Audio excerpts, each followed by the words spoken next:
Oto. Selamat sore, Mas Fian. Selamat sore. Ya, saya mau ke Pak Wamenko dulu. Pak Oto, jadi kemarin itu dari sekian banyak puluhan para demonstran yang masih ditahan, Del Pedro adalah yang paling lama Anda dan juga Pak Menko temui. Jadi apa saja waktu itu yang diperbincangkan kemarin bersama Del Pedro, Pak Oto?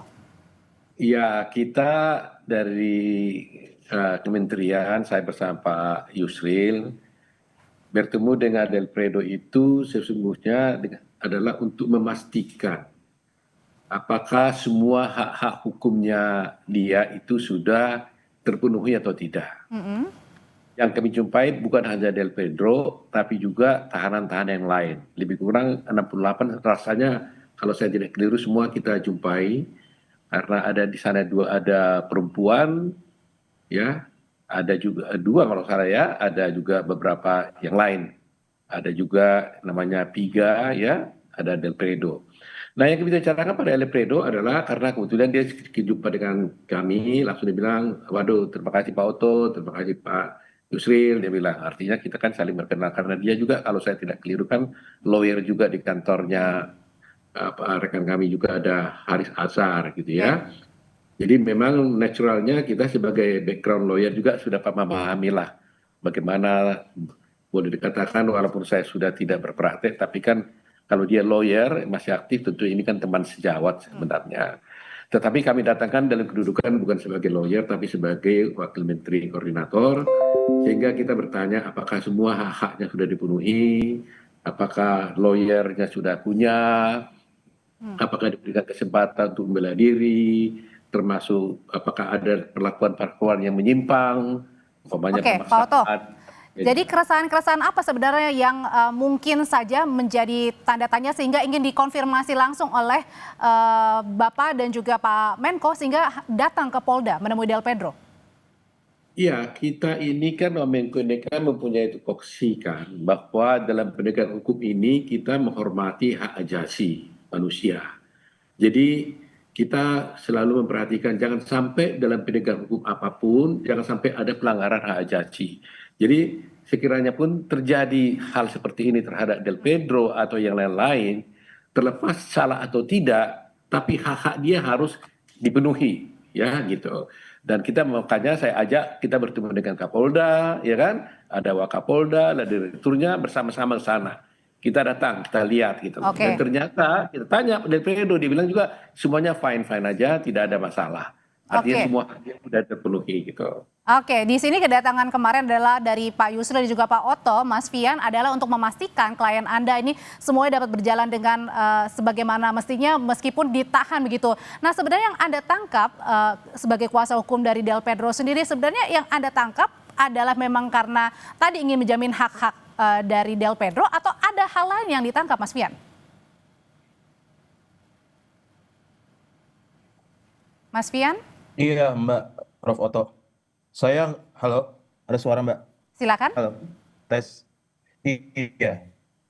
Mungkin ada hal lain saya nggak bisa tafsirin karena itu di dalam hatinya Prof. Oto sama Pak Yusril aja yang tahu, tuh sama Tuhan yang tahu. Yang Anda tangkap Tapi gini, aja. Mbak, yang saya tangkap adalah jangan sekedar menjadi sebuah momentum politik gitu ya, Prof. Oto. Saya paham betul ada kunjungan untuk memastikan hak-hak Del Pedro, tapi kalau kita mau apresiasi juga Prof, di saat kita mengapresiasi tapi kondisi Del Pedro, Viga, Syahdan, Mujafar, Sam di Kediri, ada kebebasan yang direnggut gitu. Makanya memang pasti Prof Oto lebih paham bagaimana harus menggunakan hukum pidana digunakan tidak serampangan karena ada martabat ataupun hak asasi manusia yang akan direnggut. Kalau nanti ujung-ujung diskusinya mau dibawa, ya nanti ada proses hukum di pengadilan, ya kita end of discussion, buat apa ada Kompas TV buat acara begini kan, Prof. Tapi maksud saya ada juga fakta-fakta yang unik, begitu Prof Oto datang sama Pak Yusril datang, itu beda sekali dengan kami, bahkan orang tua yang datang gitu. Bahkan tadi baru beberapa tokoh dan juga beberapa penasihat hukum datang. Pembedanya di mana nih? Dan orang tuanya Syahdan sampai jam 3 lewat tidak bisa bertemu dengan Syahdan. Bayangkan. Ini saya tahu ada SOP, ada aturan, tapi jangan sampai SOP aturan itu justru membatasi hak keluarga untuk melihat anaknya sendiri. Kalau mau dibilang antara Prof. Otto sama Pak Yusril lebih dekat mana sama orang tuanya Sadan, kan harusnya lebih diutamakan orang tuanya Sadan. Tapi apa? Saya nggak mau terlalu panjang di situ, tapi saya mau bilang karena bukan karena Prof. Ottonya, bukan karena Pak Yusril, tapi ada melekat kewenangan-kewenangan sehingga Prof. Otto, Pak Yusril diistimewakan. Nah, ini di mana quality before the law. Nah, tapi saya mau bilang Prof. Otto, gunakan kewenangan yang diamanahkan kepada Prof. Otto untuk mengoreksi. Kita tahu ada independensi kepolisian, tapi jangan sampai eh, ini bukan dilakukan untuk penegakan hukum, tapi ini saya rasa ini beyond beyond hukum, Prof. Mas Jadi Fian, gunanya Prof adalah untuk ya mengoreksi, ada upaya koreksi. Jangan lagi ceramah hukum di situ, Prof Yusril, karena ada teman-teman LBH, ada teman-teman TAUD, udah pasti ada saksi, ada charge, ada saksi ahli, tentu itu. Tapi kita mau ada wajah negara, Prof, untuk berupaya mengoreksi. Jangan oke. sampai orang sudah sampai di bawah pengadilan bahwa nanti ujung-ujung dia tidak terbukti. Ada kebebasan Mas yang Fian, dipertaruhkan di situ, Prof. tapi sebenarnya Ya, kemarin Mbak. itu pada saat Del Pedro ini ketemu, adakah juga dibahas misalnya soal penangguhan penahanan kah? Oh, saya kebahas ke siapa? Ke Prof. Otto? Apa kemana? Iya, pada saat menemui Del Pedro ini ditemui oleh Pak Menko Oh, dan juga Pak Wamenko. saya nggak tahu. Mungkin Pak Prof. Otto yang bisa jawab. Ya, Dibahas apa nggak kalau dibahas, Pak? mengenai soal ada proses penahanan itu tidak ada pembahasan kita dan tidak ada yang disampaikan oleh Del Pedro soal itu.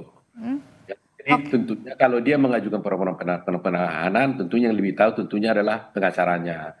Dan kita kan tidak mau masuk ke arena itu.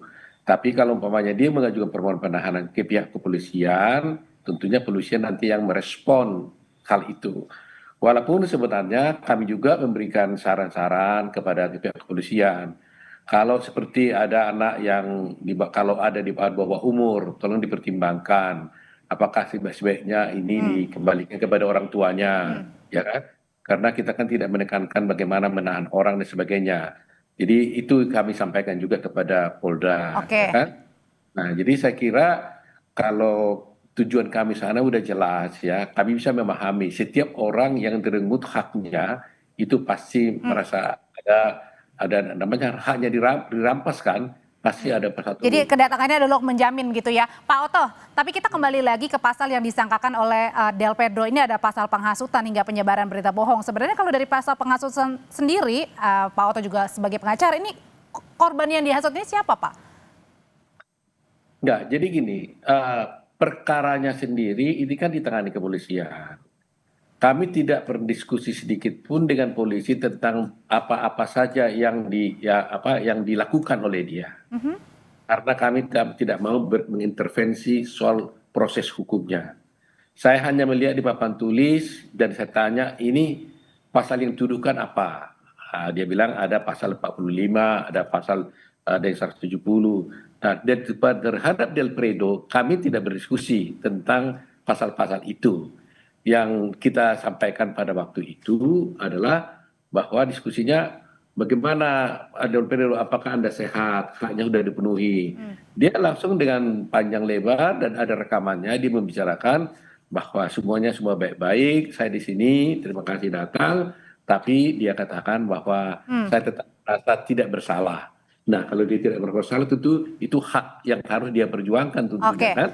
Nah, Tapi Pak Otto, tapi kemudian kan sebenarnya dalam tuntutan dari warga kemarin dalam 17+8 kan ada meminta untuk membebaskan seluruh demonstran yang kemudian ditahan. Apakah ada kemudian keinginan begitu untuk dari pemerintah sendiri untuk membebaskan, karena ini kan suara dari rakyat juga? ya, kalau kami berprinsip bagaimanapun kan penegakan hukum kan harus tetap dijalankan. Iya kan? Artinya kita hanya ingin memastikan kalau memang tidak ada pelanggaran hukum, ya jangan sampai ada kriminalisasi. Bebaskan dia kalau memang dia tidak bersalah.